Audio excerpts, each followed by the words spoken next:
कई हजार साल पहले बाबुल की सरजमीन पर एक ऐसी सल्तनत कायम थी जहां एक बादशाह की हुक्मरानी थी जिसके सामने लोग झुकने पर मजबूर थे। उसका नाम था नमरूद। वो सिर्फ एक बादशाह नहीं रहा था, बल्कि अपने गुरूर में आकर उसने एक ऐसा दावा कर दिया जिसने हकीकत को चैलेंज कर दिया। मैं ही तुम्हारा खुदा हूं। उसके हुक्म पर हर तरफ उसके मुजस्समे खड़े थे। लोग उनके सामने झुकते और अपने ही हाथों से बनाए हुए बुतों को पूजते। बाबल की फिजा में शिर्क था, जुल्म था और खौफ था। लेकिन इसी अंधेरे में एक नूर पैदा हुआ। वो थे हजरत इब्राहीम अलैहिस्सलाम। बचपन से ही वो मुख्तलिफ थे। वो सोचते थे, गौर करते थे। एक रात उन्होंने आसमान की तरफ देखा। एक सितारा चमका। उन्होंने कहा, क्या ये मेरा रब है? लेकिन जब वो गुरूब हुआ, उन्होंने फौरन कहा, मैं गुरूब होने वालों को पसंद नहीं करता।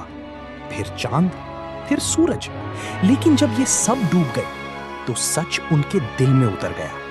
उन्होंने ऐलान किया, मैं सिर्फ उस अल्लाह को मानता हूं जो जमीनों आसमान का खालिक है।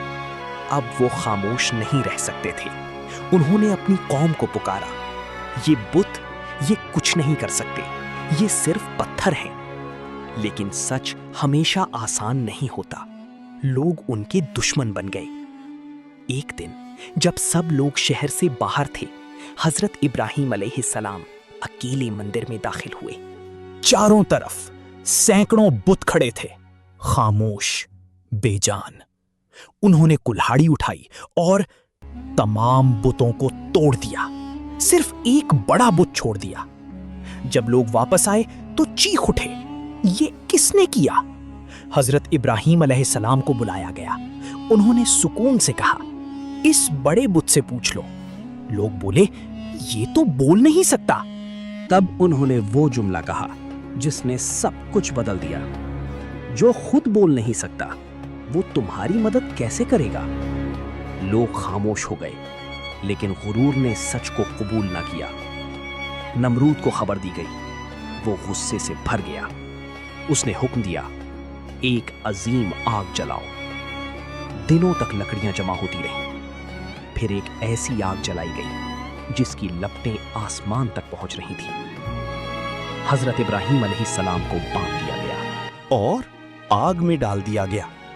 ये लम्हा ईमान का सबसे बड़ा इम्तिहान था। लेकिन फिर अल्लाह का हुक्म आया, ऐ आग इब्राहीम पर ठंडी और सलामती वाली हो जा। और आग ठंडी हो गई।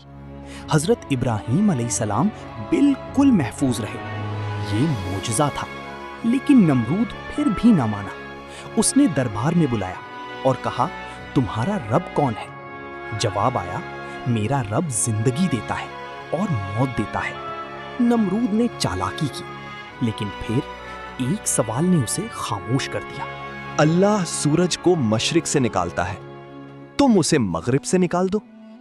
खामोशी।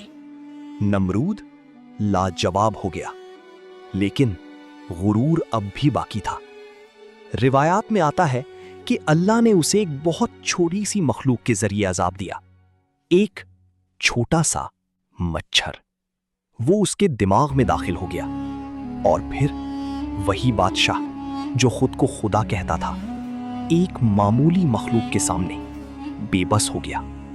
वो चीखता था, तड़पता था, अपना सर दीवारों से मारता था। कहा जाता है वो लोगों से कहता था, मेरे सर पर मारो, शायद मुझे सुकून मिल जाए। लेकिन वो सुकून कभी ना मिला और आखिरकार इसी तकलीफ में उसका अंजाम हो गया।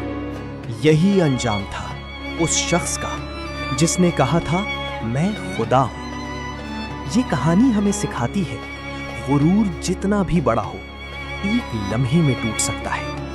लेकिन जो अल्लाह पर यकीन रखता है, वो कभी हारता नहीं।